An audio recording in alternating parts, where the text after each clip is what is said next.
السلام عليكم، نتمنىكم بخير. القصة ديالنا اليوم على جريمة من أبشع الجرائم اللي ممكن تخيلها إنسان، لأن القاتل في هذه الجريمة قتل الأم ديالو، ولكن في نفس الوقت هذه الجريمة عندها جانب غير منطقي، لأن القاتل كان إنسان متدين وخلوق وبار بالأم ديالو وكيبغيها بزاف. بقاو معايا باش تعرفوا التفاصيل ديال هذه القصة.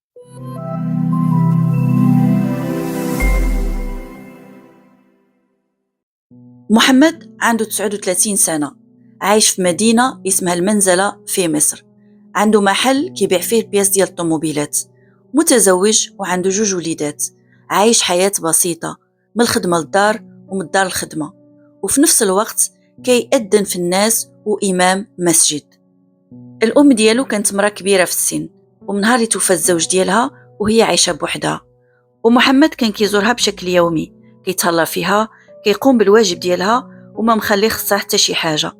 ولكن معاه هي كتزيد تكبر والصحه ديالها كترجع للور، حتى لواحد النهار طاحت وتهرست، ومحمد ملي ساق الخبر خلى كل شيء ودا معها الطبيب ومشى عندها كيجري، وقال لها هاد المره ما غاديش نخليك بوحدك، خاصك تمشي معايا.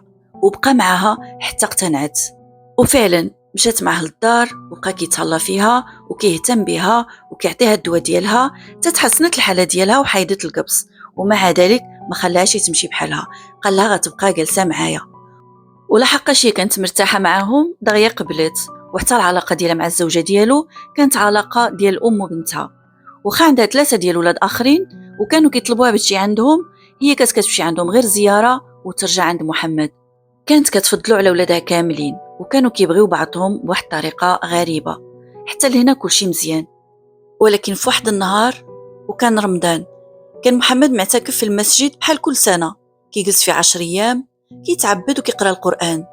غادي تجيه التشنجات وغادي يطيح في الارض، وتقريبا غادي يفقد الوعي.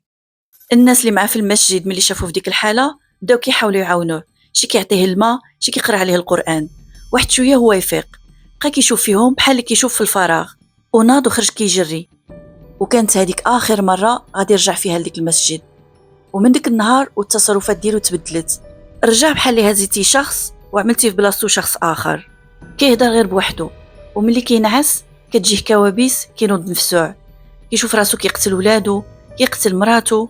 واحد المره كان غادي يعملها بصح، طلعهم للسطح وتراجع في اخر لحظه، كان كيحس براسو مأمور بهذا الشيء. المهم الخدمه ديالو ما بقاش مقابلها، كيخرج ما كيعرفوش فين مشى. واحد النهار كان شتا خيط من السما وهو ناعس في الزنقه، غير الناس جابوه للدار.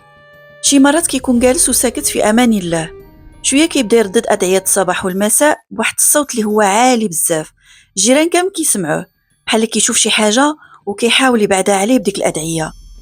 حاولوا العائله ديالو يعرفوا مالو، ولكن والو ما قدروش. عنده جمله واحده كيبقى يرددها عليهم: انا مأمور كيف ما نتوما مأمورين.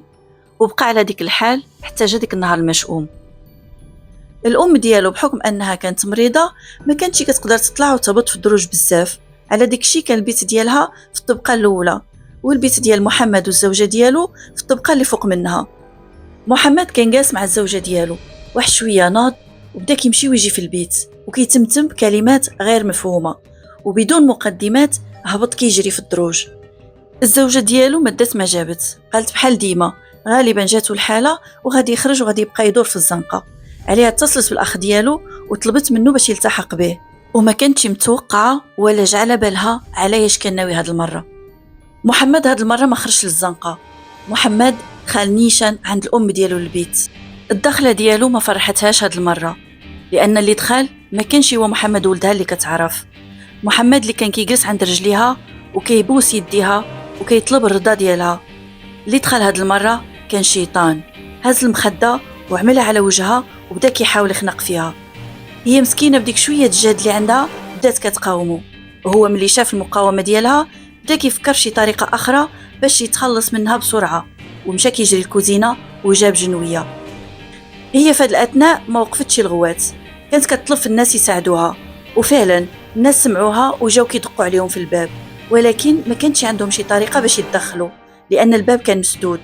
وفي هاد اللحظه غادي يوصل الاخ ديالو اللي كان عنده المفتاح، غادي يفتح الباب وغادي يدخل، وغادي يتصدم بأبشع منظر ممكن يشوفه إنسان. غادي يشوف الأخ ديالو وهو كيذبح الأم ديالو من الوريد للوريد. هذا الأخ ديالو اللي كان اسمه عمر من بعد ما استوعب الصدمة حاول يخلصها من يده، ولكن حيت ما قدرش عليه خرج وبدا كيطلب الناس يتدخلوا ويعاونوه. وفي هذا الأثناء كان صافي سالا معها والروح طلعت عند مولاها.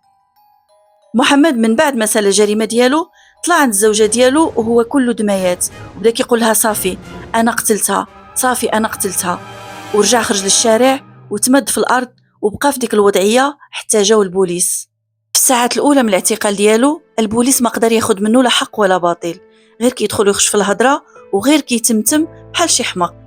ولكن شوية بشوية غادي يرجع للوعي ديالو، وهنا كانت الصدمة ديالو كبيرة ملي غادي يعرف من البوليس باللي قتل الأم ديالو، قتل أعز إنسان على قلبه. بدا كيغوت وكيقول أنا ما كنتش في الوعي ديالي، كنت مغيب، أنا مستحيل نعمل هاد الشي، أنا كنت مسحور، أنا مستحيل نقتل نملة، فما بالك بالأم ديالي. صافي ما بقيتش بغيت نعيش، بغيتكم تعدموني، أنا ما كنستحقش الحياة. وبقى كيكرر نفس الهضرة حتى أثناء المحاكمة. كان في كل مرة كيطالب بالإعدام ديالو، كيقول أنا ما كنستحقش الحياة، أنا قتلت أعز إنسان عندي في الوجود، أنا قتلت الأم ديالي. ولكن في كل مرة كان كيأكد باللي ما كانش في الوعي ديالو وباللي كان تحت تأثير السحر، وكان كيلوم الإخوة ديالو علاش ما عاونوشي وعلاش ما داوهش الراقي وخلاوه يرتكب هذه الجريمة البشعة. وحتى ملي جاو المحكمة وشهدوا الصالح ديالو وقالوا بأنه كان إنسان طيب وإنسان بار بالأم ديالو وبأنه ارتكب هذه الجريمة تحت تأثير السحر، وتنازلوا على الحقوق ديالهم في الدعوة، هو كان كيرفض هذا الشيء وكان كيقول لهم أنا ما بغيتش هذا العفو هذا، ما بغيتش هذا التنازل، أنا بغيت نموت، بغيت الإعدام، وما غاديش نسامحكم لأنكم ما عالجتونيش من السحر وخليتوني حتى قتلت الأم ديالي. وكان كيقول هذا الشيء وهو كيتألم وكيبكي. ومن بعد مناقشة ديال الملف في المرحلة الابتدائية حكمت المحكمة بأقصى العقوبة وهي الإعدام، ولكن في المرحلة السنفية تخفف الحكم إلى السجن المؤبد مع الأشغال الشاقة. محمد ما كانش كيتعاطى وفي نفس الوقت ما كان عنده حتى شي دافع لهذه الجريمة، وكان بار بالأم ديالو وكيبغيها بزاف. في نظركم واش كان مسحور ومحتاج الراقي أو كان مريض نفسي ومحتاج الأخصائي؟ كنتمنى تشاركوني بالرأي ديالكم في التعليقات. ما قلتلوش بصح عليه. هل هناك نبي قتل بالسحر؟ أيوة. من هذا النبي؟ فما بالكم بالعبد الذي مر بهذه الظروف؟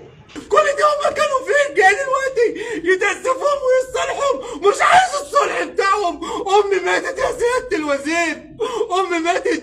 أنا فين؟ والله ما تعمدت قتلها، إنها كانت ليست أمي، إنها كانت أبي وأمي وأختي وبنتي وزوجتي، ويغار من يغار. الله لا يكف دمعي على أمي يا سيادة الوزير.